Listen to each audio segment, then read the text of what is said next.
I will call the meeting together at 10:04 a.m. Welcome, everybody. For those of you who haven't seen the agenda, we are essentially going to turn this over to the most recently elected moderator in the town of Marlboro, Stephen John, to go through the articles on the warning and answer any questions that people may have discussion about them. And with no further ado, actually, Gail, did you want to say something about the town report so people can have information? Yeah, sure. As an auditor, I just want to say, first of all, I want to say a big shout out to Rebecca Sedney, who helped us this year immensely with putting the town report together using a software program, which is very efficient. And so thanks, Rebecca. And the other thing I wanted to mention, we did get the first page of the school budget was missing in the printed town report. And we printed out copies of that first page and inserted them in all the town reports. So if you picked up a town report the very first day they were available, you may not have gotten the insert. And there's a few inserts on the back table, but all the town reports that have been available since then, and the one on the website, on the town website, have that first page of the school budget. So that's all I wanted to say. So without further ado, we'll turn it over to Stephen John to moderate as we discuss the articles on the school warning. Well, I'm Stephen John. I welcome y'all. I'm glad you came out for this special board meeting. I do think we should have introductions, if you don't mind, of especially the board and so forth. Okay, just before let's do that officially. Go ahead. Hi, I'm Andrea Burke. I am the clerk on the school board. Dan MacArthur, Chair of the School Board. Rachel Boyden, Vice Chair of School Board. My name is Dana Gordon-Macy. I'm the principal of the school. Can you speak a little louder for... I think she's got it. Oh, you got it there? Okay. I'm Forrest Holtzapfel, the Marlboro Town Clerk. And Emily Long, resident of Newfane, your representative in Montpelier. You're very welcome. Thank you. As our representative. And I'd just like to point out Linda Furman is handling the remote attendees. So she's going to wave her hand, and I'm supposed to pay attention to her every once in a while to make sure that people are welcome, no matter where they happen to sit at this very moment, and are interested in this meeting.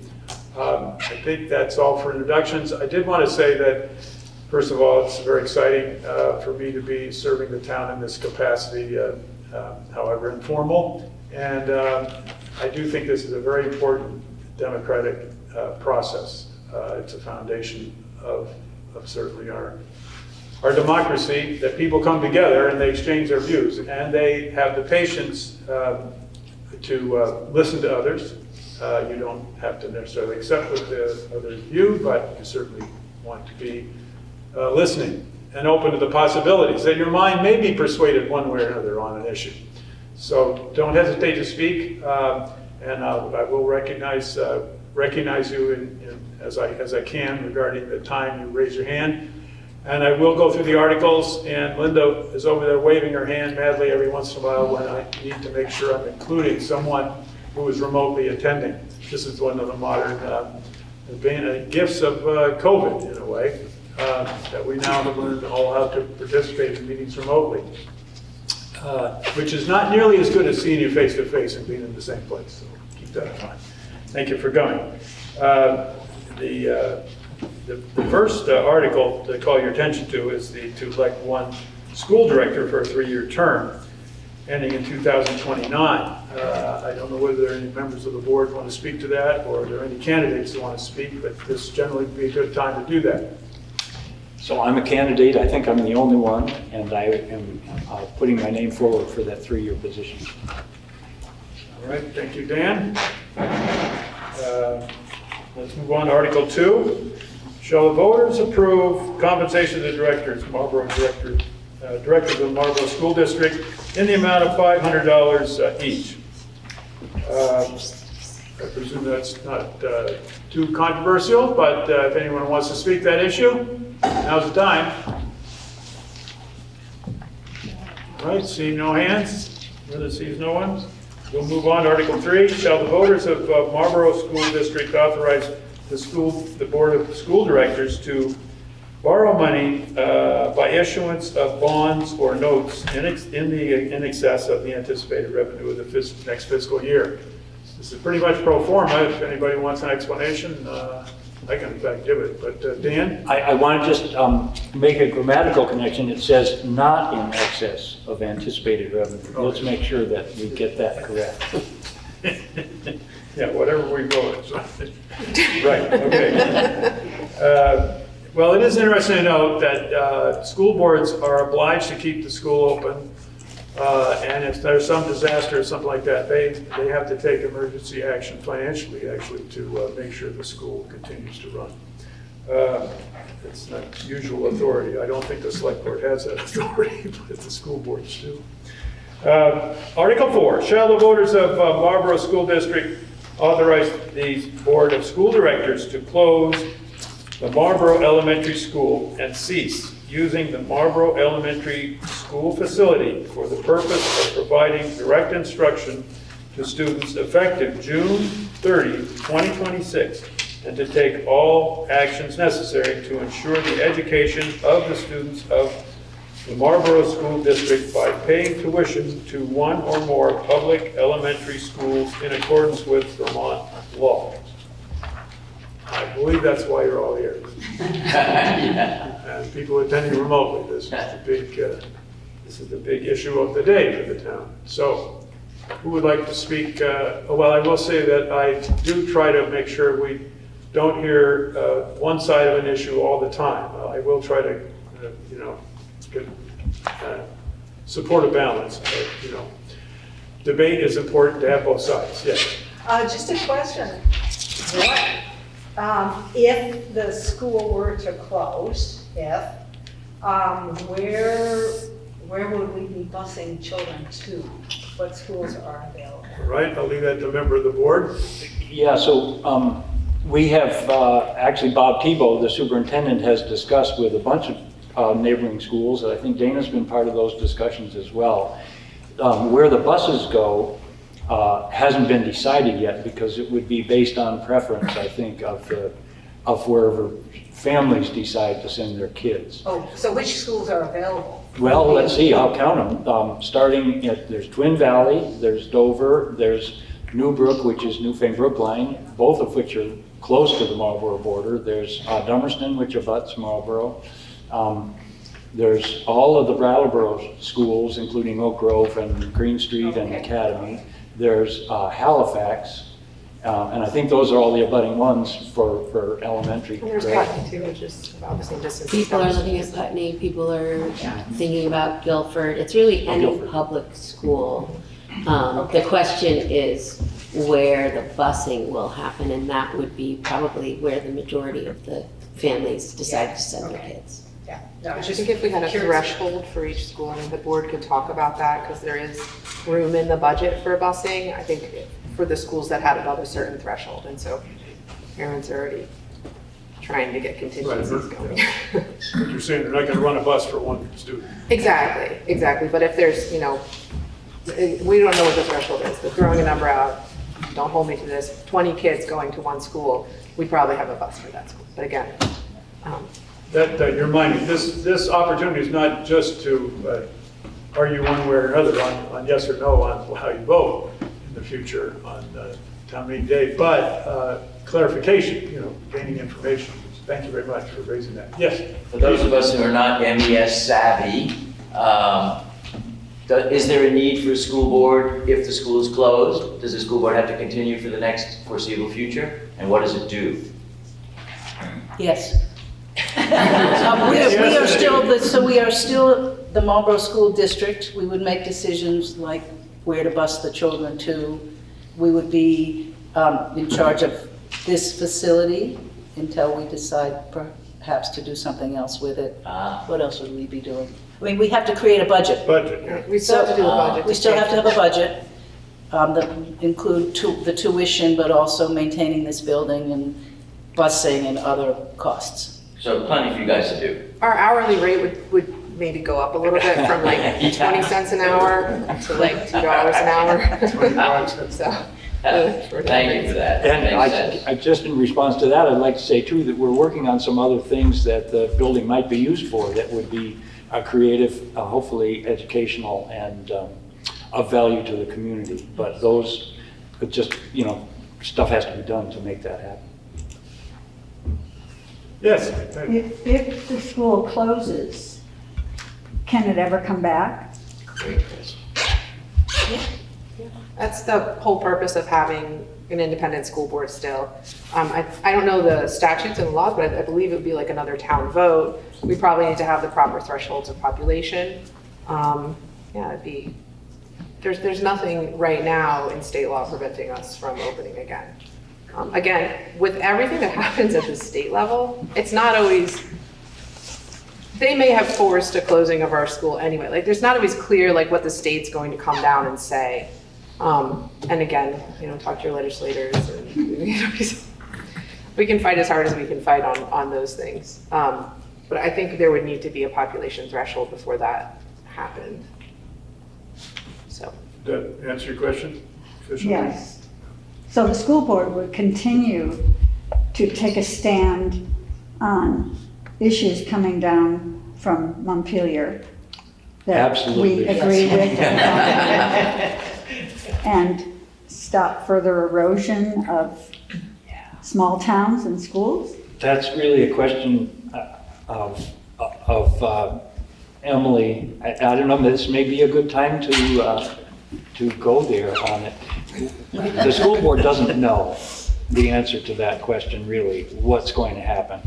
We do feel that that this is an important thing to put before the voters now, but maybe this is a good time, if people agree, we ask Emily to weigh in on, what does the near future look like from a legislative point of view? It's the Could I board's just meeting. follow up with one more thing? Since the state has not actually ruled this, or they don't actually have a plan, Oh. why are we doing it now? So the real reason is our numbers are just so low. It's becoming, some people believe that it's becoming financially untenable. And, that's up to the taxpayers to vote, the citizens of the town to vote on that. But our per pupil costs are going up because our population is going down. So, you change the denominator. We're at 52 students now, and projected in 2 years, we're 35.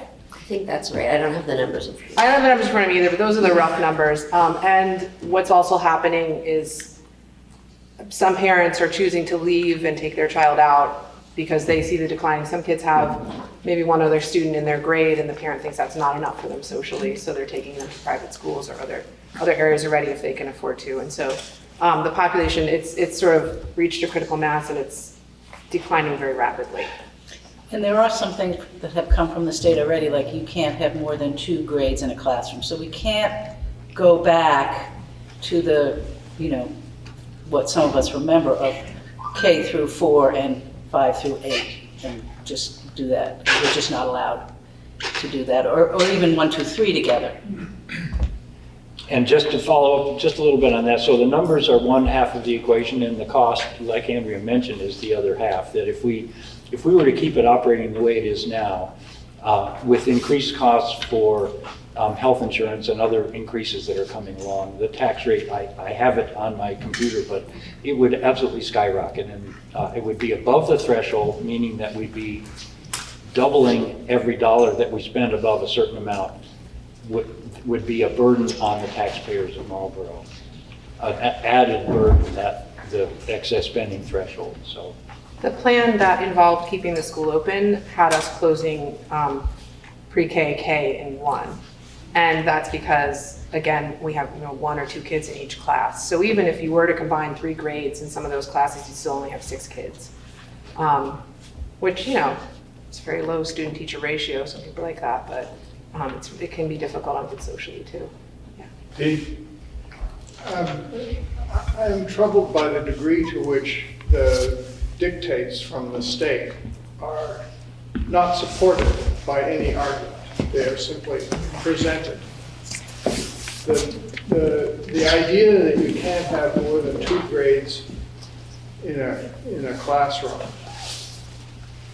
flies in the face of the experience of any number of other schools, private schools, public schools, this country, other countries, put more than 2 grades in a classroom. And it works well in many instances.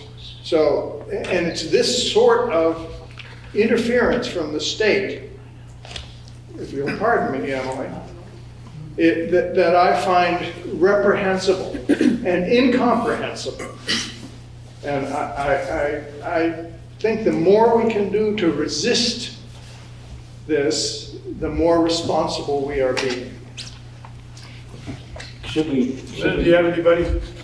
I'm wondering if we should let Emily read. Well, I think, I have a question. I'd like to continue the information Yeah. exchange. So I if just, this possible. is something that. Yeah, go ahead. I'm wondering if there's any possibility of a waiver of that rule about limiting the number of classes that are combined. Yes, please. I believe there's a waiver for class size minimums, but I'm not aware of a waiver for multi-age, multiple grades together. I think keep in mind, the more grades you have in a classroom, the more difficult differentiation becomes. You might have a kid who's in the lowest grade who needs additional support, a kid in the highest grade who's advanced. And so you end up needing a teacher who's able to teach, not just 1 through 4, but maybe, pre-K through 6 in one classroom. And that can be very challenging. I'm not saying impossible, but it can be very challenging. And given the modern push towards this accelerated tracks, and people becoming more and more specialized, and if that doesn't start in elementary school, people feel their kids are getting left behind. As a parent, you feel your kid's not getting the opportunities they need because the teacher can't properly differentiate. So that's another thing to consider. And then socially, as a parent, people might consider that one kid in the classroom that's their kid's age is not enough for them to become social, to learn proper socialization skills with a diverse group of people. And if I could just jump back 1 second to the class size as well. Maybe we could get a waiver on the minimum number of children per class size, but I think it's 15, isn't it? It's different for different grade levels. I can't remember exactly what those numbers are, but it's way certainly more than yeah. 3. Yeah. Also, I think, I guess I'm speaking now as a citizen versus as a principal, but I don't think I can separate them all that much. I feel like there's a lot of conversation that is expressing sort of anger at the system and anger at the state, and I think that's reasonable, so reasonable. I think that some of what is sometimes getting lost in the conversation is really our kids and our families and what they feel like they want and need. And so I would just like to urge us to make sure that in our frustration with the situation, which is, as I said, totally reasonable, we're not losing sight of, that one kid who maybe isn't friends with the other 2 kids in their class, or that family who knows their child loves participating in after-school sports and we can't provide that for them, or any range of issues that come with a school that is increasingly small. Malcolm, you still want to speak? Yeah, on the 2 topics. On the topic of the state being too heavy-handed, I'm completely in agreement. The state is being ridiculously heavy-handed and ought to be resisted. On the topic of multiple grades in one classroom, There are several people in this room who went to elementary school with multiple grades in one classroom. And in my opinion, they've all turned out quite okay. Your opinion. I'm somewhat knowledgeable. How many people here attended such a school? Thank you, David. Yeah, oh, we got 1, 2, 3. Malcolm, you gonna raise your hand? How many of you attended such a school? What? How many? Oh, several in this room. I don't want to single you out, but those are prime examples of successful students, right? On the other hand, hope the state is noticing that. Well, that's another sign. Not all who attended such schools are still here, I think is what your point is. Okay, go ahead. Well, let's see, first of all, does anyone else want to speak to this particular article? Yes, Steve. In town meeting tradition, I want to make sure that we get a chance to speak before we hear it the second time. Thank you, Kelly. Yeah, I'd just like to say that it's not just class sizes and grades, number of kids in a grade is the problem, but also, I believe, and Dana, correct me if I'm wrong, but a lot of the specials that have occurred at the school, which we all who have either been here or sent our children here, were such an important part of the school. The art, the music, the band, the instrument, PE, you could go on and on, language. So many of those have had to, are no longer here or will be soon leaving because of the number of kids in the school. So, yeah, even though it breaks my heart to vote to close this school, I think I can't see any way around it at this point. Dina, remind me what programs are being cut with the new? Well, we were never able to find a suitable language teacher, and so that was cut from the budget last year. And with the reductions that would be proposed for next year, there would not be funds in the budget for band instruction. We would still have music, art, PE, health. Since you mentioned all the extra things that used to be quite available here, I just wanted to call everybody's attention to Don and Linda, who were in the paper there about supporting our older kids in advanced album.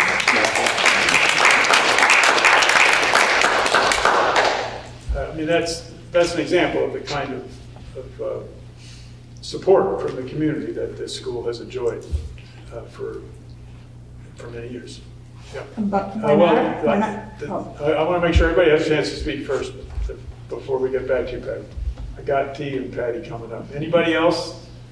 Okay, we got Don, and then we'll take Nancy. Don? On the way the language is, I think in Act 73 regarding class size, if you have multiple grades in a class, they take the lowest grade in that class as the measure. So if you've got 12 kids in 6 through 8, or 12 kids in 4 through 6 in one class, they take the 4th graders as the measure of the minimum class size. It's not the total class size of all 3 grades, it's just the lowest grade. So 4th graders, if you only had 4 4th graders in that class, that's how they measure your minimum class size, if I understand the language correctly. So that's another way to think about how they're legislating minimum class sizes. Thank you, Don. Any counter? No, that's Any good. correction there? Okay, fine. Nancy?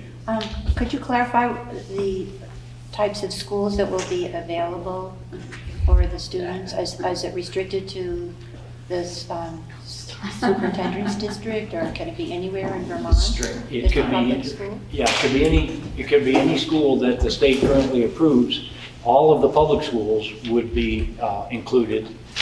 And some private schools, but very few. I'm not even sure there are any here.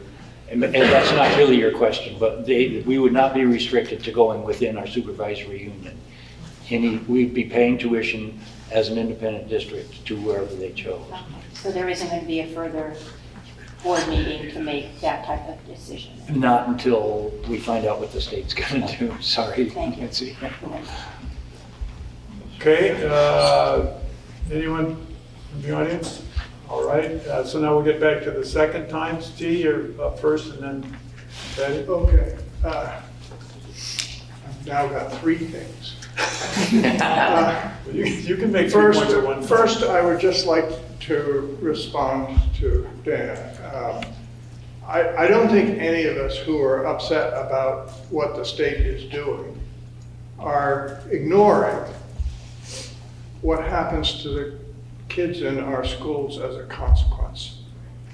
But it is a consequence of what the state is doing that this is what's happening in our schools.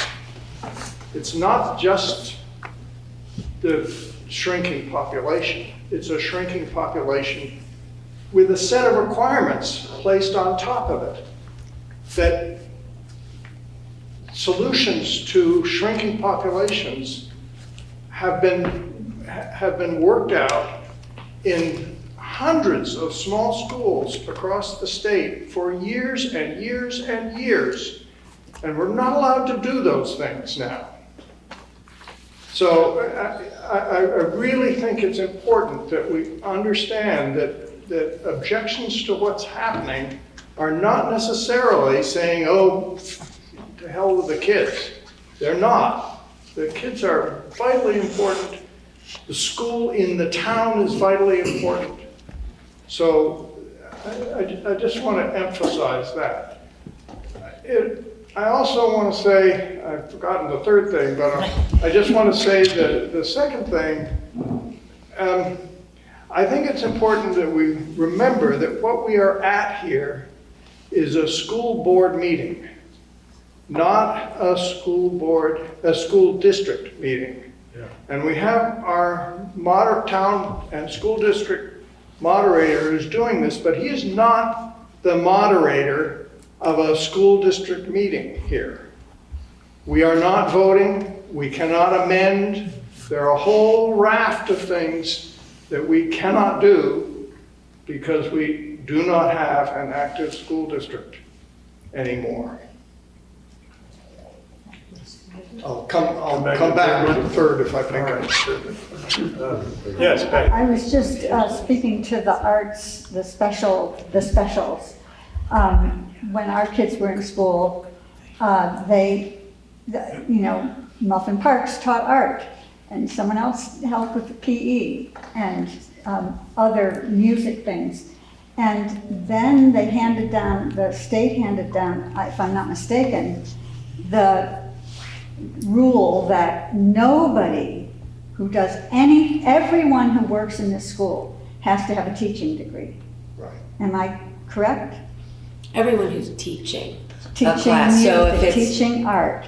So all these people then had to be paid and brought in from other places. And I think that's what's that? Oh. And what's that? Or they just quit. Not teaching. Okay. So that's what, it starts eating away, the Right. state. Maybe it was good for the north, but it's not good for us. And I think of, we have 251 towns in Vermont. How many are big schools and how many towns are suffering the way we are? And if they don't, how are they going to hang on if all these things keep coming? So I hope you'll. Stephen, I got a couple people online who've written comments in the chat. I don't know if they should be read at all, or because if somebody requested that Dana say something. Yeah, I think this is not, Sorry, I since your school I board didn't see meetings, you that. can Yeah, decide to do what you want to do. I'm in favor of hearing them sorry. if they're chatting. So my apologies, I didn't notice that before. So I'd thank like you to for bringing ask that up. people who have written into chat to raise their hand and please ask the question. It's just hard for us to, I could read the chats, but it would be much better if you online would raise your hand and make the question, and we'll go from there. Thanks. All right, Linda, take it away. Vanessa Redfield, would you please ask your question? Sure. Hi, everybody. Thank you for being here today. So it's been a long time since my kids have come up through MES and they loved it. I've asked all three of them and they're so grateful that they had the experience. But I'm hearing real concerns from the board and just generally that the logistics of operating a school for so few students is posing a lot of issues, even though it's heartbreaking. So I was just wondering what the feedback is that you all on the board or Dana are hearing from current families, current, you know, kids and parents in MES and what their feelings are. Like, are they feeling like their education is suffering? Would they appreciate being able to send their kids to larger schools? Are they really trying to fight for keeping it open? And, I'm hearing all these challenges we have about class size restrictions and grade conglomeration. So I'm just wondering what the current family pulse is here, and if you could share some of that. Because Catherine here said there's been comments in the latest Front Porch Forum, but I haven't read those. Thank you. So let's give Dana an opportunity to respond to that. I just caution everybody that we have to be very careful not to make any of these people identifiable. Okay, this is certainly what I consider to be confidential information between the family and the school. Yeah. Thank you. So this is all just anecdotal based on the conversations that I've had with people, and some of what I've seen. And my feeling is that at the beginning of the school year, when this all started to happen, there was a really broad mix. As we've gotten closer, as we've had these conversations, I've had more and more families come to me with the feeling that it makes the most sense for the school to close, with sadness, but also with the hope that their kids can access more than what we can provide, and we can, argue the benefits of a small school, and a small school is beautiful, really. And I mean that's not just words.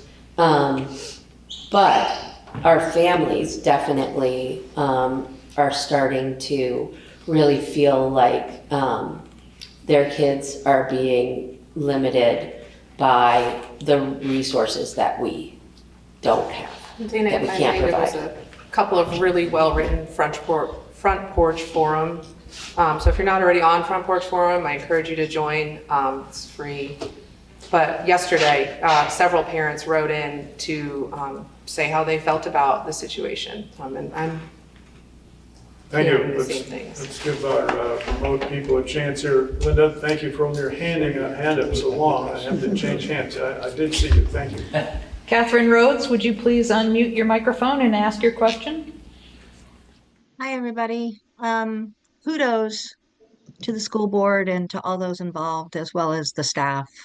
This has just been incredibly stressful. I would not want to be in anybody's shoes. I had a wonderful conversation with one of your teachers last weekend that was just really heartfelt, enlightening.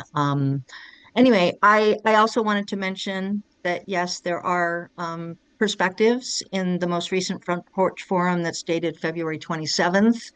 And I also wanted to remind everybody that even, going forward, if it remains open as a school, the building itself needs a fair amount of attention that should be addressed in order to keep it safe and in an acceptable environment for learning.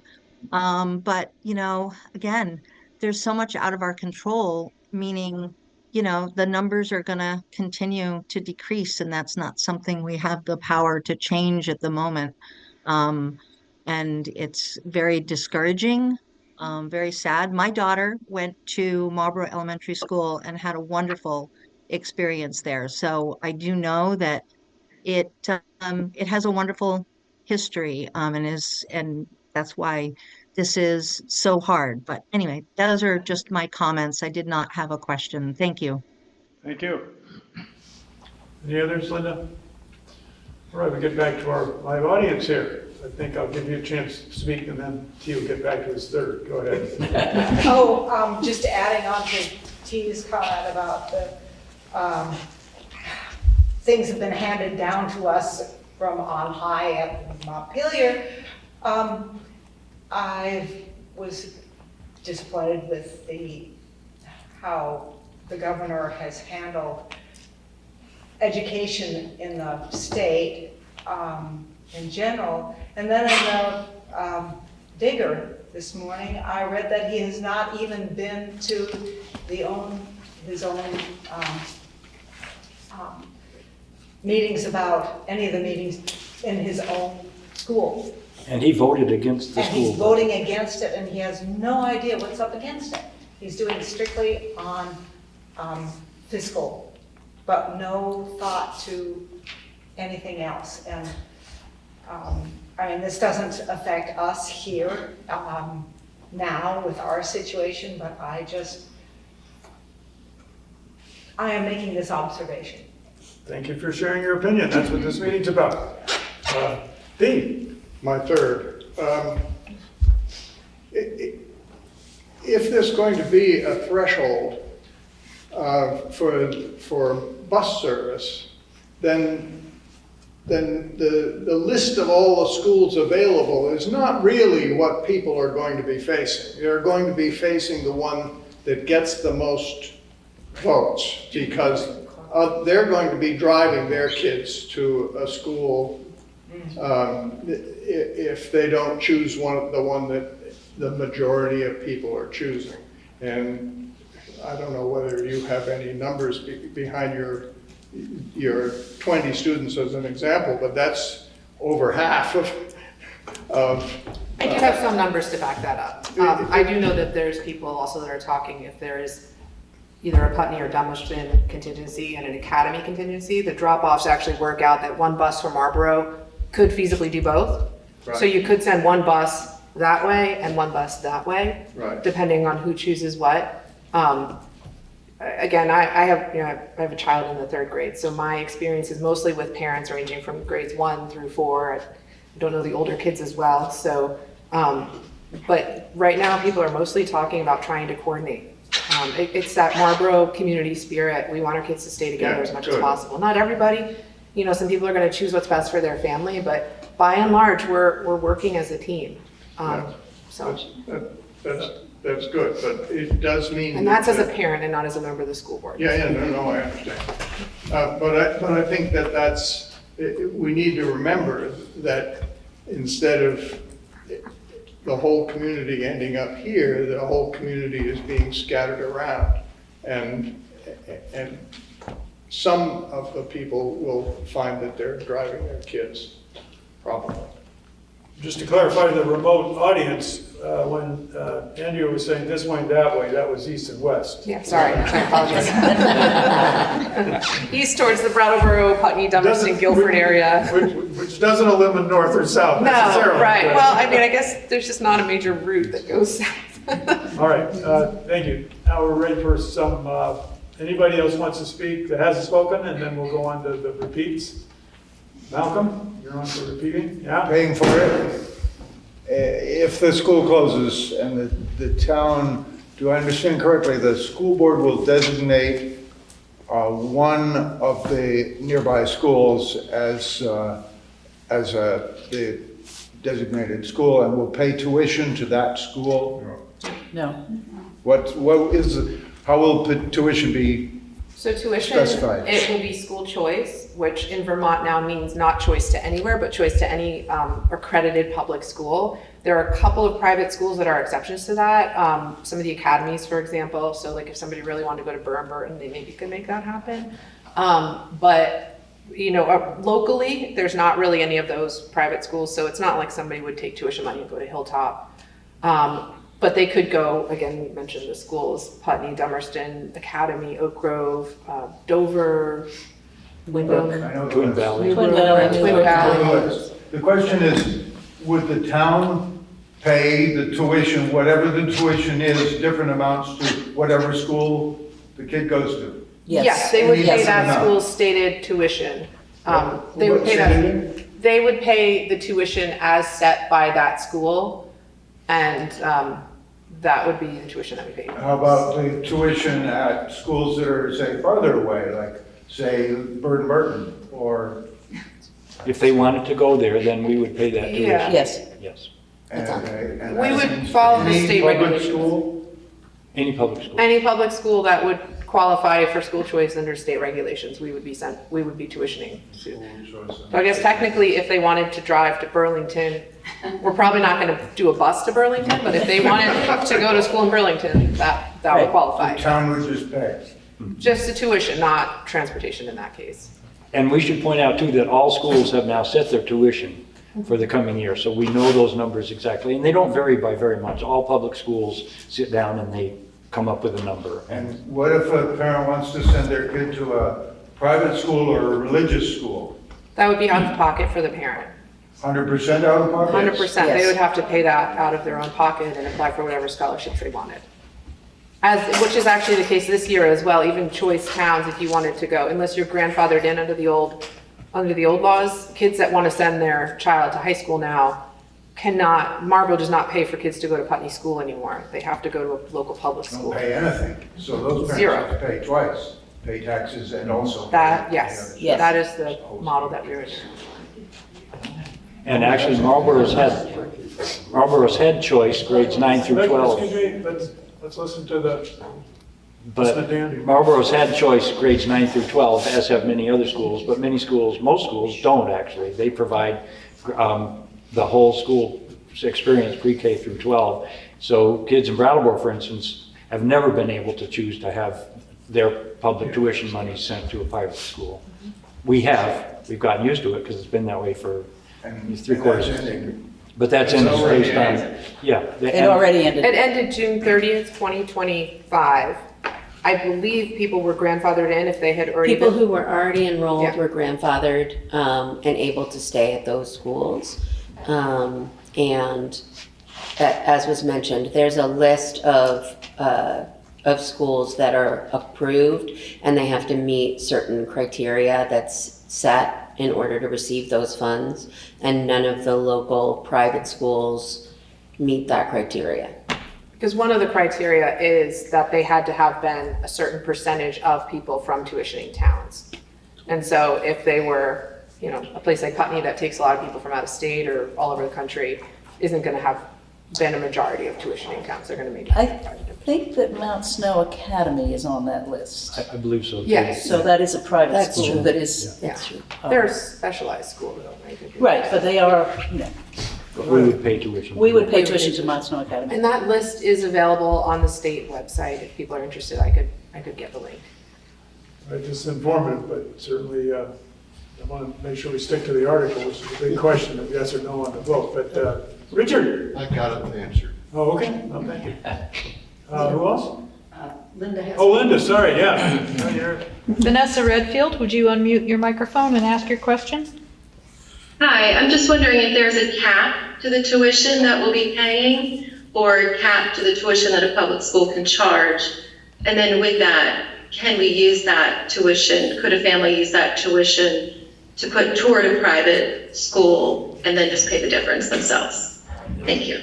The answer to the second part is no, with the exception of Mount Snow Academy or Burton. Those are the only two acceptable non-public schools to which we would pay tuition. But there's not a cap on it, but districts tend to set their tuition a year ahead of time, and they don't tend to gouge. They don't do that with the idea of getting as much money as they can, because most small schools can absorb kids from other neighboring towns without adding any more teachers or any more programs. And so if they get, $18,000 from Marlboro, it's mostly gravy for them, and they don't want to say $22,000 on the hopes that they'll get a few more $1,000, because then people won't go there. So I've watched schools set their tuitions for years, and they tend to be based on how much it costs to go there, and actually a little bit less. Yeah, as have I. Thanks, Stan. Other speakers? No? Go ahead. So our child is not entering, will be entering kindergarten 27-28 school year, so not this coming school year, the school year after. So we're thinking and planning and everything, and with the current setup of, which are the operating setup of closing K through 1, she would be going into a class of 2 students total, and the other student that she would be going in is amazing, fantastic, they're great friends. They also are both extremely shy, and their best day together is just not talking to each other. So, you know, they would love it, but I think it would be really detrimental to I won't speak for the other family, but for my family to enter into a class like that. And we also would not ask her to switch schools in the 2nd grade since she would be going to a different school. So I just want to make from a parent that will be entering this system. Well, thank you very much for sharing. Yes, it does take the courage to participate in an inclusive discussion at a public meeting, so I commend you. Thank you so much. Yeah, Richard. An odd question. A few years ago, we added those extra rooms. What happened to the population that required to add extra? How did we get from that to here? I'm mystified. Well, you know, during that time, we had, I think, 110 kids in the school here. And we still do have, as demonstrated by Linda and Don, we have a robust number of kids in the upper grades here, even now. It's just the lower grades that are so small. So, you know, it's just that big lump of kids went through here, and no younger kids or fewer younger kids came along, so. I believe there was also a classroom that was out of commission because of a leaky roof, and so that made the addition of the building. I mean, the building does need a lot of work. I think we've gotten a new roof, right? The roof is not leaking. No, it's not leaking anymore. It's not actively leaking. Bravo. But it was, and I believe that was part of the thing, because one of the biggest classrooms was not really able to be used as a classroom. We also, in part because of COVID, changed for those of us that, you know, looked back and said, why do we need to have so much space for a nurse and a guidance counselor? Things changed with COVID, obviously, and we upped that. We gave them more physical space, which meant we needed more physical space for the students. So we couldn't go back to the guidance counselor and the nurse sharing a closet 2 days a week, which is what they did for a number of years. They got their own space because it was felt they needed their own space, which meant we needed to make more space for the students. And we had a multi-year contract for those buildings, so, but they will now be going away. They're going away, Richard. David, did you? Rachel spoke to it. All right, certainly, yeah. What I've been kind of hearing so far is that a lot of consideration has been given to what happened yesteryear and how things were great, how things prospered, how it affected the children. And it seems as though most of the people who are here today are from yesteryear. And so if we listen to the families that are involved in the school today, and the children who are involved in the school today, what they gain, what they lose, what opportunities they may or may not have, and we say, give the children the consideration, and that would go along with the families of the children as well. So if we focus our attention on what the here and now is, and how it's affecting those children and how it affects those families, keep that in mind as we make our decisions. Okay. I have grandchildren in school. Thank you, Dean. All right, I think certain people have made their views very clear, and I certainly want to make sure everybody else has an opportunity to share their views. Dana? It's not so much a view as just the fact that I want to make sure that I always want to make sure in this conversation that folks are aware that the children who are in our school right now and the faculty who are in our school right now and staff are all thriving. There are wonderful things happening in this school. And the question of whether it should continue, there are so many factors, but I just want to always make sure we're honoring our faculty and staff who work tirelessly to make sure that our kids are having robust instruction and also heart-filling instruction, both of those things. Amen, Dana, thank you. Don? 2 points. One was that at our last meeting, Dana presented the standard test scores for Marlboro School as compared to Wyndham Central, and it appeared that Marlboro School outperformed in practically every category. So for parents who have kids in school today and for the next few years, think about the quality of the education that they would be getting or not getting, depending on whether they keep their kids here and keep the school open or send their kids somewhere else. The second point is the busing and the transportation. I think of it in terms of door-to-door time. So start the clock when the kid leaves the house and gets to the school. The bus ride might be 25 minutes, but there's 10 minutes on either side of that. So that's time the kids are not spending in the classroom learning what they need to learn. So think about the quality of the education that Marlboro School provides today and whether or not we want to keep that.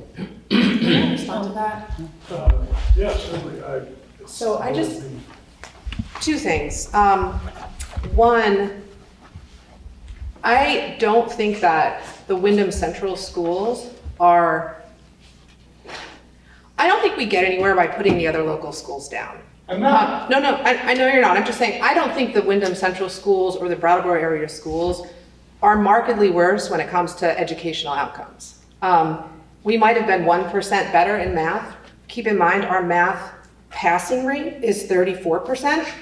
So when we're talking about 1%, we're still talking about basically 1/3 of the children proficient in math. When I looked online, I found that some of the other schools, Dummerston and Putney, have 50% in math passing. Still not the 80 that I'd like to see, but I felt like that was a marked difference. And so we were comparing to Wyndham Central because that's the district we're in and those are the stats that we have. But I think if you look a little broader, like many of the parents are doing, you will find that there are, I'm not putting Marlboro School down. Marlboro School is amazing. The teachers here are amazing. The community is amazing. But I don't want to put other schools down either because they're also amazing. They're also working really hard to create great environments for the kids and create educational opportunities.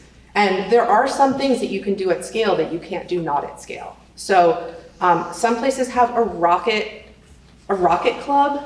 They have a math team. They have a robotics club. I mean, I'd love it if Marlboro had the population for this, but you know, when you're down to 35 kids, what percentage of those kids are actually interested in a robotics club? And then are they, you know, close enough in age to make it work? Is it, you know, there's so many other factors that come into play. And so when we're talking about educational equality, I don't think it's fair to say Marlboro is up here and everybody else is down here. And if we close Marlboro, the kids aren't going to get an education. The timing thing is a realistic concern. The community thing is a realistic concern. But I don't think it's fair to say that other towns are not quality education. I mean, people used to put down BUHS, and I've had 2 kids almost all the way through and 1 kid starting now, and they are thriving there. BUHS is amazing. So I'm sorry, I just don't want to hear people, and I apologize for bringing emotion to this. I don't want to hear people putting down other neighboring schools because they're also doing a great job. Thank you. Totally different topic, but I just wanted, we were asking about the families and this, and I just wanted to mention that I did talk to all the staff at the school. I did not get a consensus about whether they thought schools should stay open or close. It was markedly emotional, and the leaning was toward closing the school, but there were some very poignant voices for keeping the small school going and the staff as well. So just so people know, the staff was really thinking about their students, in particular their classrooms, and there were some that really felt like this was not the right time for those students to be moved. So that's where the staff weighed in, and some of them are voters here, but some of them are not, but they know these kids as well as anybody, and they were torn about what they thought the right thing to do was, and I just wanted to share that with people. There's no doubt it's a difficult situation for everyone concerned. Someone else was going to speak. Yeah, I may not have been paying enough attention in previous meetings, but I'm wondering, was it ever resolved whether or not the town, if it would close the school, would still exist as a non-operating district with the possibility of reopening a school at a later time? Yeah, I assure you that was covered. That is, we would still own the district. The school board continues to function, and that is a possibility.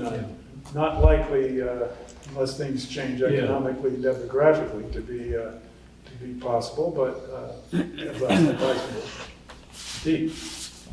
That is what we're voting on, is to have a non-operating district. But there are proposals at the state level to ban non-operating districts. Is that not correct? I have no idea. She says yes. She says yes. So we may vote to do something we're not allowed to do.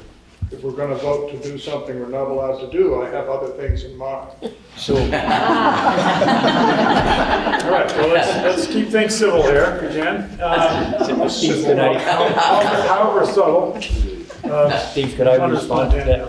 So there are actually two proposals, one before House Ed, which Emily sits on and is influential in, and the other one before Senate Ed.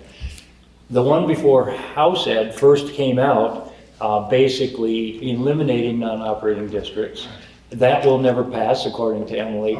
The one from Seth Bongartz's Senate Ed Committee specifically allows non-operating districts and makes it very difficult for them to be forced to merge unless they happen to be contiguous with another similar operating district, etc. So if you have any inclination to be active in statewide politics, support the Senate Ed's approach to Act 73 and ask Emily to keep doing whatever she can to make the House Ed proposition come along. I'm still intending to put Emily on the spot, Steve. I know, I'm with you. I want to make sure that Emily's given adequate opportunity to hear what her constituents feel and share. So that's first. Yes. Just one statement. I was a school bus driver for Marlboro for a number of years, and I found that the kids really enjoyed being on the bus and communicating with each other. And that was a high point and not a low point up there. Driver. Now let me ask another question. How many of you have ridden buses, kids, to school? Ridden or driven? Pretty, no, ridden. Ridden a bus to school. Oh, I guess I did. Probably you can support this observation. Linda, is there anyone else there? Okay. Yes? I'd just like to respond to Andrea's comment about the kids thriving at BUHS. Malcolm and my sons were here at Marlboro, had a great time. And when they got down to BUHS, it was like, oh yeah, the Marlboro kids always do really well down here. And they did really well down there. So I think it's, yes, BUHS offers great stuff, but Marlboro set them up to take advantage of it in a way that other kids weren't getting. So, just a comment. I find myself struggling with, I hear all the logic, it sounds really logical to close the school, but I keep coming up against a sort of quixotic vision of how can we reimagine the school so it could actually work within this environment? How could we go against all these state laws that are making it so hard to have a school? And maybe just one of the many things that I think about is sort of following on what Patty, I think, was sort of suggesting, or what came to mind is that, in a community filled with brilliant people, there's so much possibility of the school being enriched by that community. But, again, the practicalities of life, that can be quixotic. Anyway, that's just what I'm thinking. Thank you. All right, I'm ready to move on. We're putting Emily on the hot seat. But I do want to ask the board, first of all, do you want to go through the articles at all? I think we should explain Article 5 briefly. We'd be going to 5, which is the money. Yep. And then 6 is about pretty pro forma, about being able to spend grants. And 7 is, what is it? To move any operational surplus. To the operational reserve fund. Yeah. I mean, these are all, interesting items. As I said, it's the board's meeting. This is I not. think we should just so touch on them. Okay, good. I'm ready to move on. Last call. Okay. So just call the public's attention to Article 5. Shall the voters of Marlboro School District approve the school board to spend $3,374,499, which is the amount the school board has determined to be necessary for the ensuing fiscal year. The Marlboro School District estimates that this proposed budget, if approved, will result in per pupil education spending of $15,224, which is 7.06% lower than per pupil education spending for the current year. Comments, questions? Okay, go ahead, Dan. I want to do some numbers, but why don't you go ahead? I was just going to say that this is the budget for the non-operating district, and we can talk about what happens if Article 4 fails and we are an operating district when we get to Article 8. And I wanted to briefly mention this budget represents closing costs also that went into it for the year, and in future years going forward could foreseeably be lower because there are some one-time expenses that are in that budget. And we did, this question often comes up, we did overestimate. There are some homeschooled kids and some kids going to private school. We did include tuitioning some of those kids with the assumption that some of them may choose to no longer homeschool or to no longer go to private school and instead be tuitioned to a public school. So we did, that is incorporated into that budget. So if anything, it's an overestimation of what we need to spend. All right, Dan, Mr. Chair. Yeah, just for people who have not seen the insert that goes in the town report, if you open your town report to page 68, you'll see the first line is,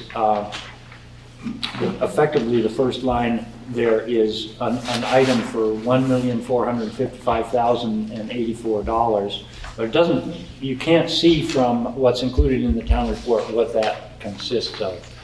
There are only, I think, 6 figures in that. I'm just going to run through them quickly so you'll know, if you don't have that insert, where that first figure that shows up in the town report comes from. We do have some potential tuition to private schools for pre-kindergarten, which is permitted, by the way.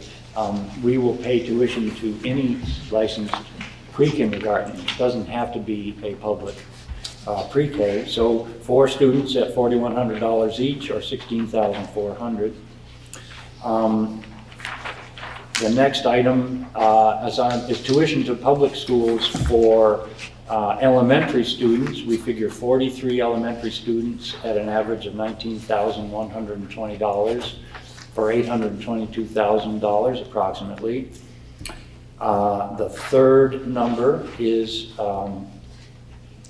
tuition for secondary, which is all grades 7 through 12, 50 students at $20,900, $774,000 approximately, $775.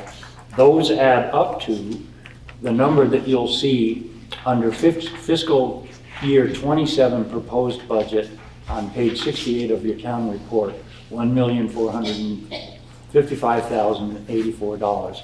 Those are essentially all tuition numbers, but they aren't enumerated unless you have the handout that goes with it. So I just wanted to make that clear. All right. Further questions? Go ahead, Malcolm. I suppose, Rachel, you're going to answer what would happen if the vote is no. Yes. Would you, I mean, it's, Don't need to go do it right now. You're going to do it later. It's Article 8. it's Article 8. Yeah. You have to- Provides for excess spending. We will still need to have a supplementary vote, I believe, to close the pre-K through 1, because that's not included Yes. in our estimations. So we would need to have a second vote for that.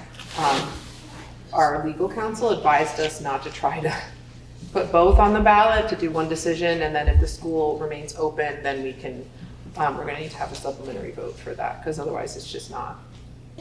So we're asking people to either vote yes on both of them or no on both of them, but not no and then yes. Or not yes and then, well, yeah, not, yeah, Whichever. No, that's not right. Well, if you vote, just one thing, if you vote, we're skipping, but if you vote yes on Article 8, no matter how you vote on Article 4, we will have money to cover the budget. Correct. So that's just the straightforward. If the school closes and you vote yes on Article 8, we just have extra money. And that's, we don't need to spend it. We don't need to spend it. But if we vote to keep the school open and you vote yes on Article 8, we have money to spend to run this year, the next year. Yeah. Thank you for the clarification. Linda, does anybody in the audience have concerns about that? I do think that's important to realize that the way those two articles affect or are consequence of each other. Any further discussion on the specifics of the number 3 million? Yeah. I just want to be very, very clear, because I think a lot of people are assuming that if they vote to close the school, they should vote not to spend that money. And that's not correct. If you vote to keep the school open, you still want to pass the 3 million. The budget, because that's what's going to run the school. Yes. Yes, thank you. Right. Good point. And Thank you. And if the budget failed, then there'd have to be another special meeting and so forth. It'd have to be properly warned and all that. And the board would probably, in the present circumstances, come back with the same budget they had before. If they had to It would change just be the budget. by 10%. They'd do so. But, So Andrew was right when she said, if you vote, even if you vote no on Article 4, you should still vote yes on Article 5. Yes, because assuming you're voting no on Article 4, that means you want an operating school. You should pass the budget and pass Article 8 so that we have the budget to run the school. Otherwise, yeah. Otherwise, bad. Otherwise bad. Bad, Yeah. exactly. share it with your neighbors. I don't think everybody's aware of how this fit together. Yeah, and I think legally, I think the board and legal counsel have done everything to make it as clear as possible and as, reduced problems, but that doesn't mean it's clear enough for the more casual, less informed reader.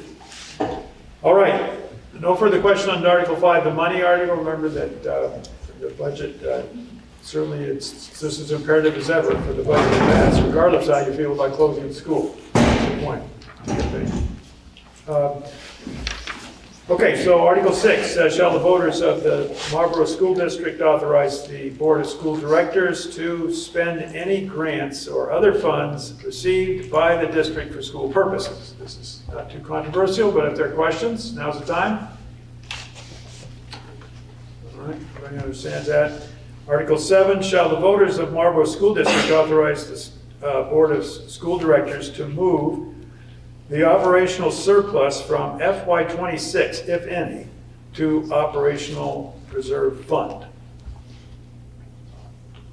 Does anybody on the board want to speak to what that, give an example of what that might mean or how that would come about? Well, I will give an example of what happened last year when I inadvertently put the wrong dates in there, and Nancy luckily pointed out that I had put the previous year in there. We did have operational surplus at the end of last year of about $400,000, I think, but we had not been approved to to move that into the operational reserve fund because I simply had the wrong date on this warning last year. So what happened with that $400,000 was it was returned to the taxpayers, which is what's required by law, reducing the current year's taxes by that amount.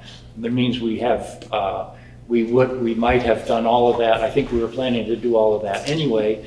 If this passes at the end of this current year, the school board will have the option to put some of the fund balance into the operational reserve fund or turn it back to the taxpayers. But it would be allowed by this article if it's expressed correctly.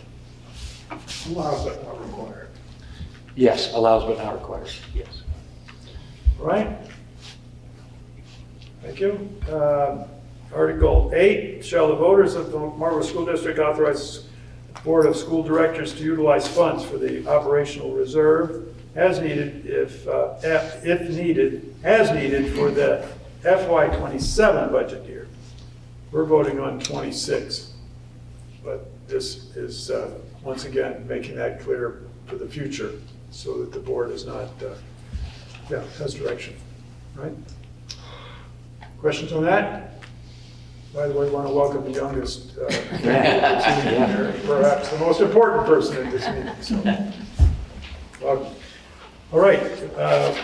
Without further ado, then I think it's time to give Emily an opportunity to speak to any of the issues as she sees them. But I do want to express, first of all, the town's gratitude to Dana, the staff, and the school board for carrying on.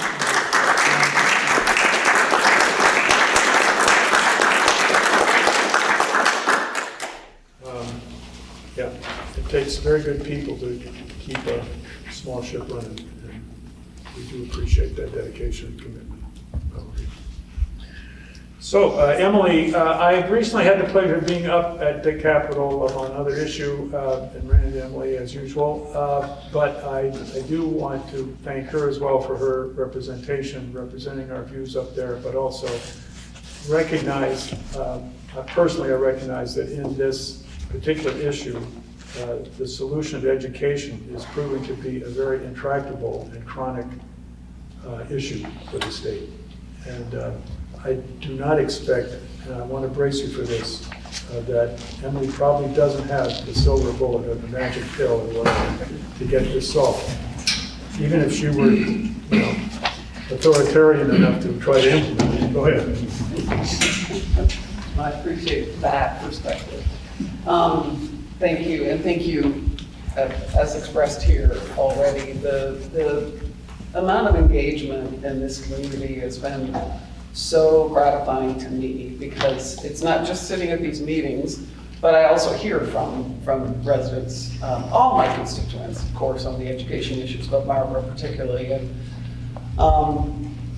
without citizen engagement, we're never going to do the right thing. And that's what I'm fighting for constantly in Montpelier, listening to Vermonters' voices. This is particularly challenging this year, especially because as much as last year was challenging, and I'm not here to defend Act 73. All of you probably know that I voted against Act 73. I felt like it was not ready to do what the law was doing. We were not ready. We had not engaged with Vermonters enough. We had not addressed the issues that we were facing well enough, excuse me, to pass a law of such significance.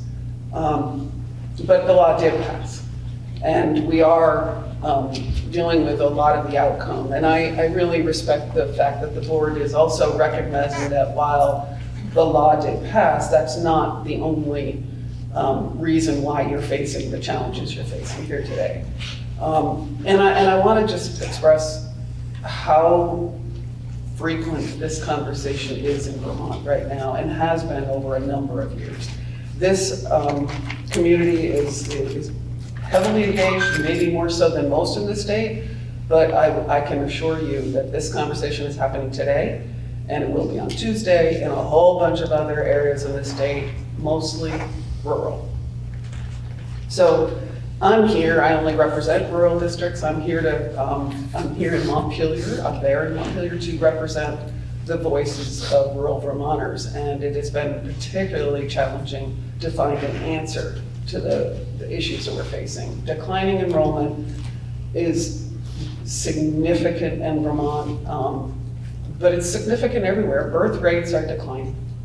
And they just simply are. And I'm going to express my frustration around one answer. There's many issues around why we're facing these issues, but the real answer is going to be welcoming immigrants to our country. That will help us, and we are closing the doors in this country in many ways to that. So that's very frustrating for me. We see the challenges are also about our economy in general. I don't want to make any predictions about Marlboro itself. I can speak about my own community because I'm a resident there, but I will say that housing costs have had a huge impact. Young families are really struggling to find homes in Vermont to be able to afford to raise their kids in rural communities especially, but in our more urban areas as well. There's been a shift in our society over the last generation, I think, where our younger folks are tending to move more toward our more populated areas. Cities have grown in ways that rural areas haven't. Why is that happening? There's a lot of speculation around all of that. Some of it is the cost of housing, but it isn't only that. We've seen a lot of shifts.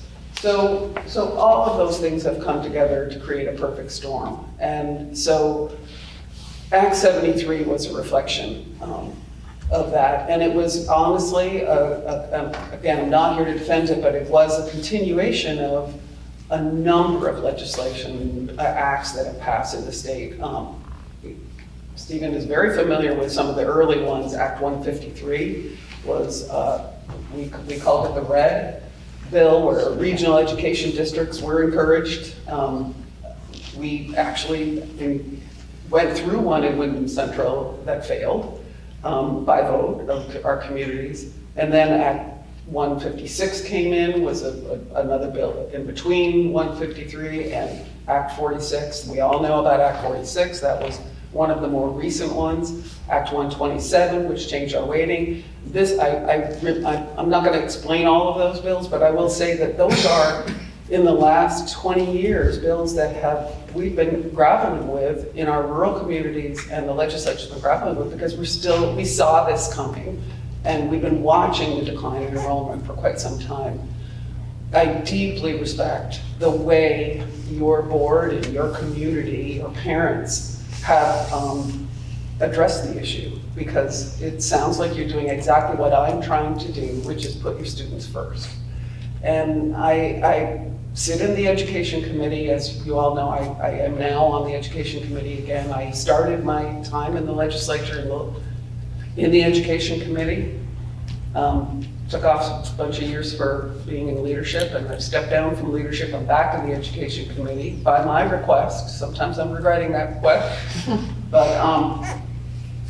it has been a constant message from me to the legislature: stop looking at maps.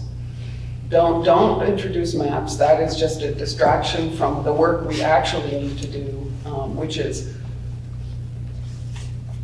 propose legislation to meet the goals that I think we all agree on, regardless of who we represent or where we're from, which is to increase student opportunity in this state, and to find a way to do that at a cost that Vermonters can afford. And that cost has become increasingly challenging. And the pressure from the administration, from the governor specifically, and the administration has been significant in this, but the pushback from Vermonters has also been significant. In the three towns I represent, you'll all remember, it's Marlboro, Newfane, and Townsend that I represent, the little strip in the center of our county. And I get emails and phone calls and communications at my constituent hours from folks who are just really, really struggling to stay in their homes. And they're your neighbors. You know, they're my neighbors. And we have to come up with solutions to make Vermont more affordable for those who can least afford it, honestly, at this point in time. And so, at the same time, rural communities are going to cost more money. Our rural schools are going to cost more money, and we know that.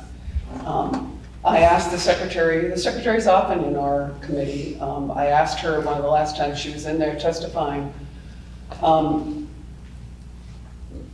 She acknowledged that rural schools were going to exist and that they were going to cost us more money.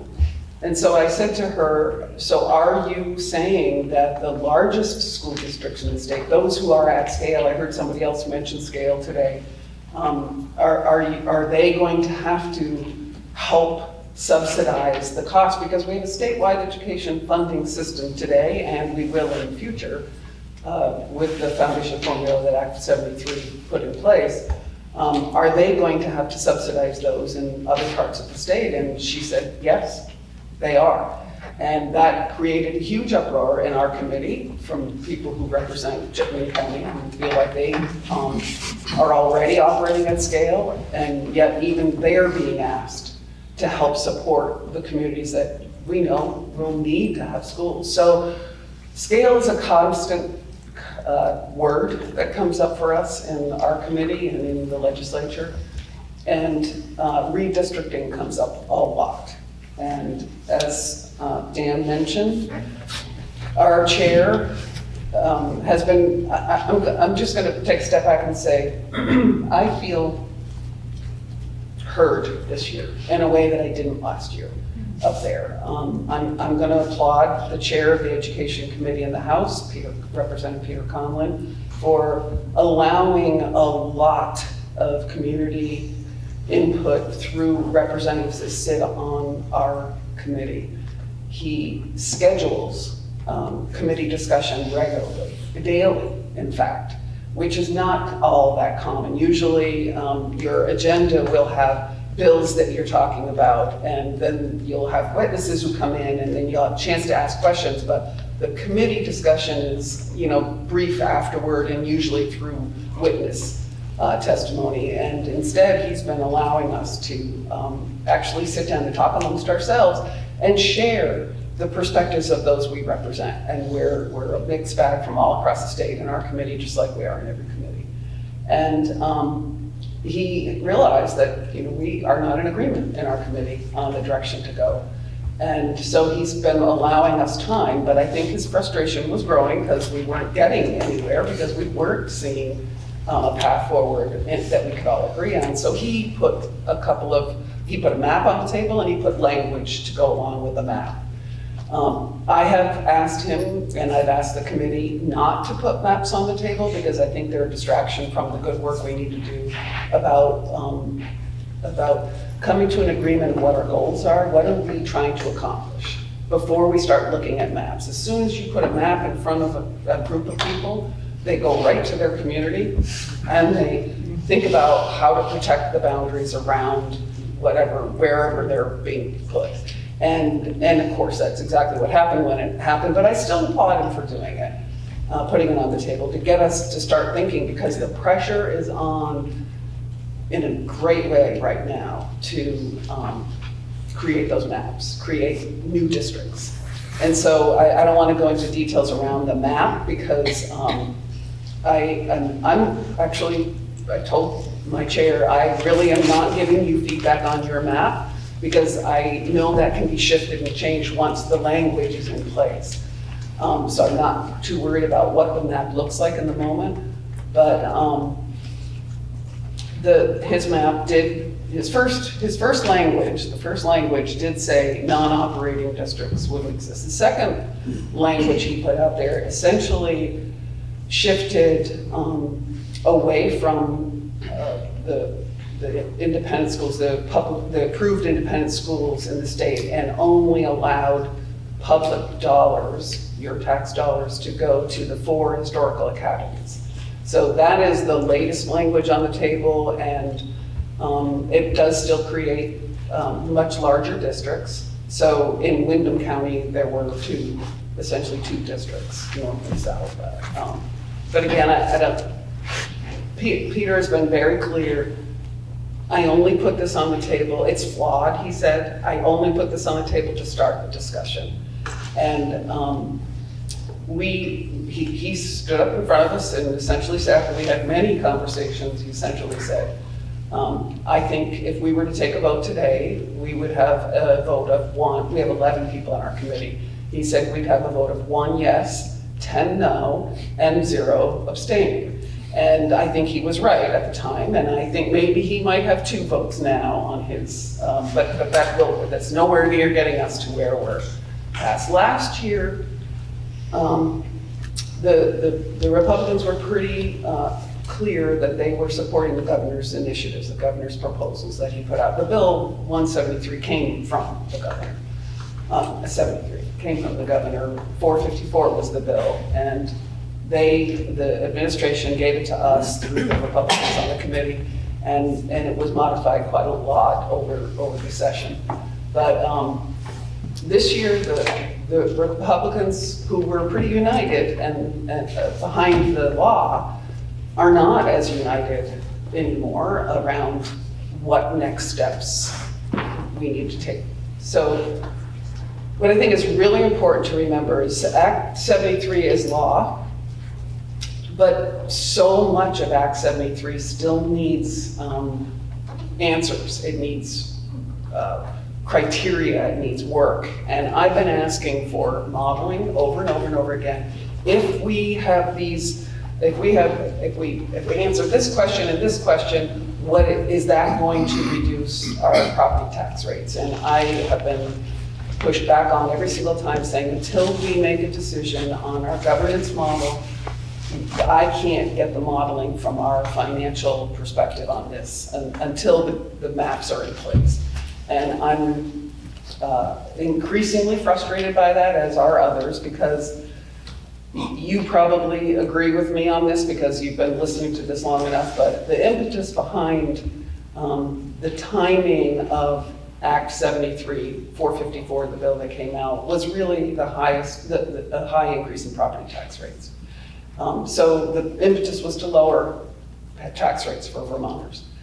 I agree with lowering tax rates for Vermonters, but it isn't quite so simple as just lowering property tax rates for Vermonters.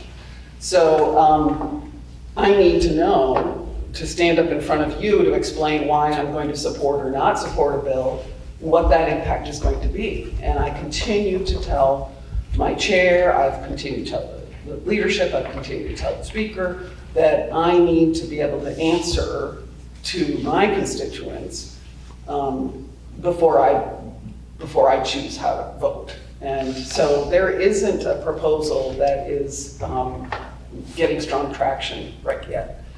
When we left yesterday, I got home about 8 o'clock last night, I had my 2-hour drive for contemplation over the past week, and we were told very clearly in our committee to go home and do some more homework, look at the maps. Dan mentioned the Senate map. That is not getting the traction that, I think the chair of the Senate Ed Committee wanted. He did come into our committee and present it to the House Education Committee, which I was grateful for that. Because if the Senate's going to do a map, no matter what, we need to work together, the House and the Senate, to get a bill forward. But there were so many questions that were unanswered from our committee to the Senate Ed Chair, who's Seth Ungretz, who lives over in Bennington County. He said that, well, those are details that I will need to figure out. So there was so much unanswered that I don't think there was a huge amount of support for that. I do think it's really important to, and this sort of goes along with what Dan was saying, one of the biggest challenges is there's significant pressure to change the governing structure from supervisory unions, which is what we have in our state today defined, to supervisory districts, or as simply school districts. Supervisory districts and school districts are a similar model in that there's multiple schools and usually multiple schools in multiple towns in a supervisory district with one board and one superintendent. So the push is to eliminate the concept of a supervisory union. And I don't want to get into detail too much about the law that defines a supervisory union, but a supervisory union is really just a operational structure. It doesn't have its own governing structure beyond the board. The real power comes from the districts that are members of that supervisory union. And it's representative, and many people are very frustrated about the representative nature of it. So the push from the administration and the push from many people in the state is to create larger school districts.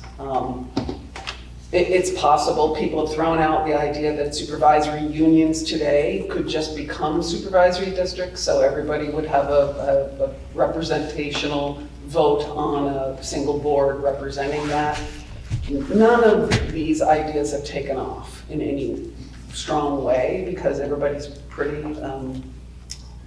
divided on what their goals are. And I will say rural and non-rural, and I really don't want to call it urban because we have very little urban in this state, but rural and less rural, those who are at scale, have different perspectives of this. So I have been taking the, and I've been saying this since last year before I even voted no on the bill, I think we need to take more time to engage with Vermonters. I have been asking for the opportunity from leadership to allow us to approach this more slowly. I know that's very hard and frustrating for those who are, that I described before, about who are really struggling to pay their property tax rates in the state, struggling to pay their health care, struggling to pay their grocery bills. They're asking for us to act now. And so asking for a little more time, I recognize how challenging that is for many Vermonters, but I don't think that when I say asking for more time to decide what our future is for our governance models, our maps, so to speak, it needs to be done without any action. There are some things we can do. And so we're moving forward in our committee, and our chair has been very welcoming to this type of conversation. So we're moving forward with what we had a law that we passed, which was called a BOCES law, it's Boards of Cooperative Education Services. We're changing that to Cooperative Education Service Areas, or Agents Areas, is what I think we ended up with. But they are sort of an overarching, I don't want to go too much detail about any of these pieces, but they're, we actually are sitting in one right here in Windham County. Windham County and Windsor County have worked together, probably started even when you were still there. Many years ago, they started a cooperative agreement between the two counties to provide services that we couldn't do on our own in our smaller, both districts and SUs, we couldn't do on our own, like professional development, transportation. This is a model that has been utilized, it is utilized for many, many years across the country. 40 states, maybe 42 now, have BOCES laws. New York has a great big one. I mean, all the states surrounding us pretty much have BOCES. So we can move this bill forward. We've got some language on it, and I think that will be one way to help lower some of the costs of providing education. We can move forward, understanding that we don't have the money, but we can move forward with a school construction aid program again, starting that up. You talked about the needs that you have in your facilities here. We need to if we're going to see schools close, we need to give Vermonters some relief on the work they'll need to do to bring our schools that remain back to the health and safety. We have a lot of schools that are dealing with PCBs right now. So that can be done. We don't have a lot of money to put into it, we know that, but it needs to be started. That program needs to be started. We're doing work on that. There are some tax policy topics that we can do. We can, I've been told over and over again that it's possible for us to move forward with the separation. I've talked about this before here in Marlboro, the separation of the non-residential tax rate, which would separate second homes from our commercial. So we want to make sure that our businesses have a stabilized tax rate, which they do today. Second homeowners are thrown into that today, where they have a stabilized tax rate as well. And there's been a lot of push on the legislature to tax second homes at a little higher rate than residences. So that's in Act 73, and that could, I'm told, that could start to move forward. There are a few other tax policies that the Ways and Means Committee is looking at that we could move forward. So in my hope that we'll take our time to do governance right, and really listen to Vermonters, I'm hoping we can still pass a package of details, some pieces of Act 73 to help stabilize some of the costs that Vermonters are dealing with. We're not going to solve one of the biggest problems in any quick fix, which is healthcare. And healthcare is driving, as every school board and every community knows, much of our challenges here. So, but we are looking at that. I know there's a lot of push right now to talk about universal primary care or universal health care again, and I welcome that conversation. I've always been a supporter of Medicare for all type of plan for Americans, for Vermonters and Americans, but the cost is significant. At the same time, Vermonters, they simply are unable to afford health care. I'm shocked at it. So You've got a question from a remote. So PB, would you please unmute your microphone and ask your question or make your statement? Sure. This is Patrick Burke. I appreciate all of your thoughts on making life more affordable in Vermont, as I'm sure many do. And something that I'm curious about, an option recently, tuitioning to private schools was kind of shot down. However, a lot of private schools have lower tuition than what we would be paying to the public schools by a long shot. I also wonder about the possibility of saying, hey, we as a district would give you X amount, and could you agree to meet the rest of it? So anyway, yeah, I'm just wondering if it would make sense to consider that to make things more affordable for tuitioning students as well. Thank you. So thank you for that question and comment. I'm going to say what people have heard me say many times. Choice is a wonderful concept, and everyone wants choice, and welcomes the opportunity to have choices, but unfortunately not everyone has the same access to choice. So I'm a strong supporter of public education that is there in our communities to provide the best education possible for every single child in the state of Vermont. That being said, I'm not trying to knock the opportunities that come from choice. I would push back a little bit on the cost being that much lower. It is not necessarily lower, and in fact, and sometimes it's quite a lot higher. And as a state, we pay, we have a statewide education funding system, and so when a community agrees to pay above the tuition amount, which some communities do, that's coming out of all of our pockets in the state.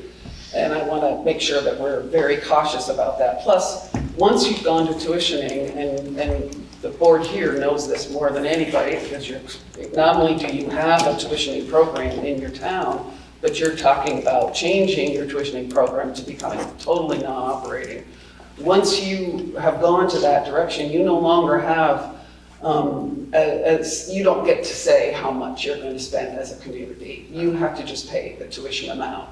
Now, mind you, there's parameters, and you all know what those are, but it is taking your voices out of the education that is being provided. I'm going to always be a very strong supporter of strengthening our public education system so that every child has access to it. It's one of the reasons why I worry about Act 73 and why I worry about the declining enrollment driving the closure of many schools. And as I said, Jamaica's vote is on April 8th or 9th or whatever to close their school. Right now, that school is only open for pre-K. And there's, I think there's single digits of children in that school, a school that was built for 250 kids. And they've already voted no once to close the school, but now it's going to be on the ballot again to close the school. It's incredibly painful for a community to have to go through this. And so I acknowledge what you're all going through. Okay, I'll give time for some questions, huh? Absolutely. Okay, so let's start in the back, Don, and then Peter, and then Steve. So can you clarify what is meant by the term at scale? You've used that a couple times. Yeah, I mentioned that, I heard it here, and I mentioned that we hear it all the time. So as defined in the law, 4,000 to 8,000, districts of 4,000 to 8,000 is what they're trying to find. The new parameters that are put on the table by our chair, and I believe the Senate, I'm pretty sure the Senate version is also, has lowered that number to 2,000 to 4,000 for a district size. And then there's definitions around, for scale, definitions around class size, and so that's where the class size minimums come in. So those things are how scale is defined. I think it's subjective in a lot of ways, but there is data, much data out there to help define what scale is at the best scale to provide the best education for kids. Once you get a school district that is larger than 10,000 or 8,000, then you start to lose your economies of scale. So when we talk about scale, we're talking about where you can provide the best education at the most reasonable cost. And it becomes more expensive when you get too large, and it becomes more expensive when you're too small. And too small and too large are defined by many different data points and lots of research, and conflicting research, I would say, which is why I think we've been taking a step back from what Act 73 actually dictated for scale and have reduced that a bit. We have very few, maybe one or two schools in the state that are at scale. CBU in Chittenden County is one that has over 4,000 students in it, but there may be only one other in the state. Does that apply to individual schools or individual districts? They are a school and a district, so there's definitions of both. Stephen, can I intercede just a bit here? I've promised BCTV that we would be done by noon because they have to go up to and get set up for the town meeting this afternoon. So our intention is to be done by noon. Well, I think you want to be timing to adjourn because it's your meeting at 2. I'm not going to have the public vote on adjournment. That's your. No, I'm asking you to wind us down. Yeah, okay. Well, let's move on then, Peter, quickly. Yeah, I just was wondering with the push to dismantle the Federal Department of Education. Yeah. How's that feel? Terrible. I can't say enough how devastating it is you're feeling it and your local school boards, but at the state level, yeah, that it's shocking to me. Honestly, there is still support from the U.S. Department of Education, because they actually now have some of their staff back, as you have probably read about. But it's the lack of the resources, the federal funding has been reduced significantly, and I expect that that's going to be reduced even more. And remember, one of the main federal laws that we follow, IDEA, was when it passed, we were supposed to get 40% in our states, and we've never got 40%. I think the most we ever got was like 21% funding, and it's way below that now. So if we're going to change to Department of War, maybe it could be Department of Ignorance. All right, thanks for the public comment, that's good. Pete? Yeah, I think three things again, but I've got them written down. You started at one point with a very big issue of immigration as part of the problem, so I feel obliged to put in my big issue, which is that when we talk about affordability, there are two sides to this. There is the amount of money it costs to do things, and there's where that money comes from. People are not paid enough to buy housing that's adequate. They're not paid enough. It's not that the housing is too expensive, it's that they're not paid enough. And that's an enormous problem across this whole country, and we all need to be considering it, because the huge amounts of money, the number of people that control more than half of the wealth in this country is tiny. And if that money were spread around a little more, or taxed a little more heavily, a lot of the problems we're wrestling with would go away. Bravo. So that's the first thing. I just also want to say, I know that you know this, but I want to emphasize it, that the idea of educational equity does not mean the same thing for every school or every child. Educational equity is meeting the community and the student where the community and the students are. And those are in very different places. People who choose to live in rural towns or have always lived in rural towns, haven't made a choice and just never left. People who live there have a different idea of how to live. And the education they need is not the same as what somebody who's going to sit in front of a screen all day and push other people's money around. And finally, it seems to me that there's, even in your description of what's motivating this, there's the sense that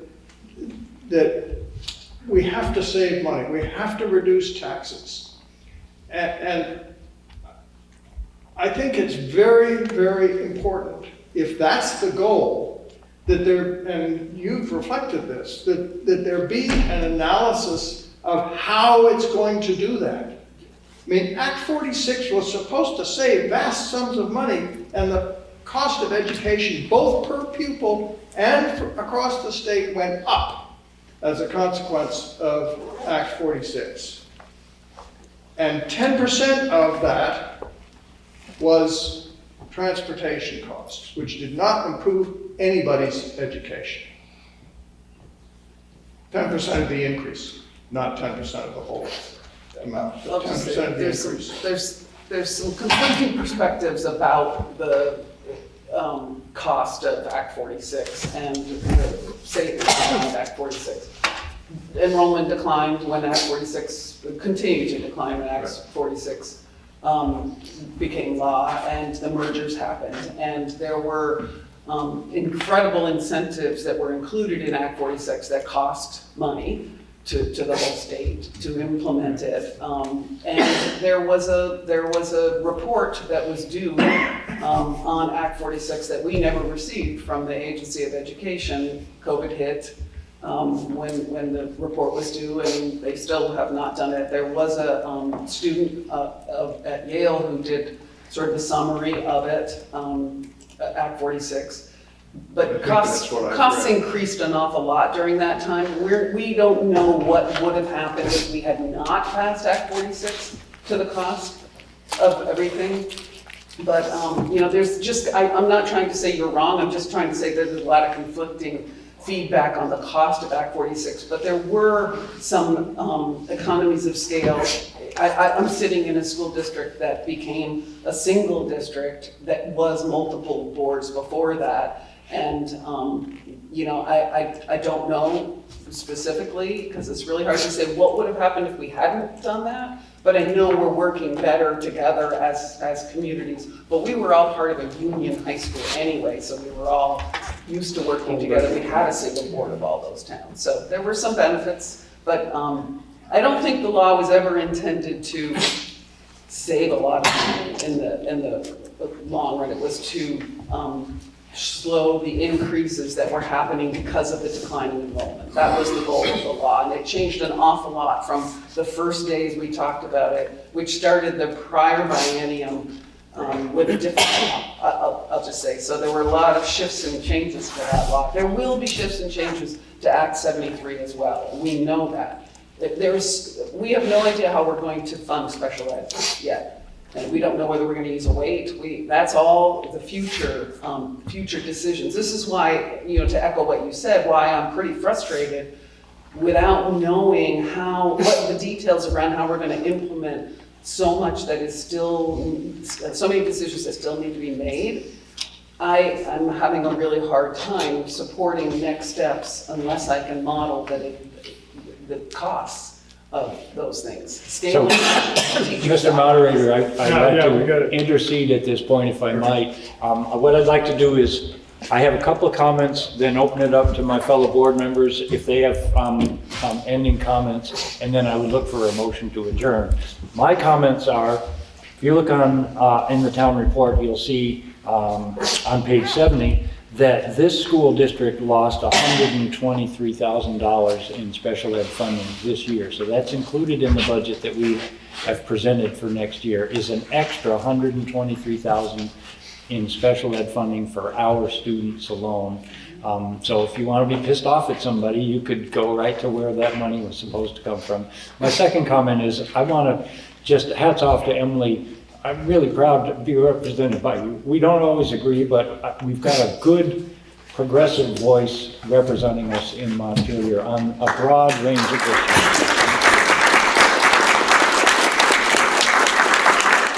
You can advertise that Emily comes either remotely or in person to town. Third or fourth Saturday, which one? I'm the second Saturday. Second Saturday.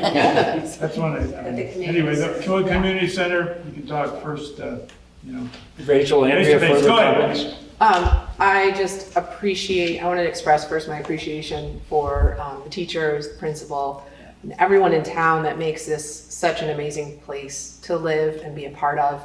This is a community unlike any other. I want to express my confidence that whatever happens on Article 4, I don't think the community of Marlboro is going anywhere. I think we are so connected and so interwoven with each other. I hear that fear a lot, and as someone with kids in town and friends, I don't think that community is going anywhere. I think we are strong enough to weather whatever happens here at this vote.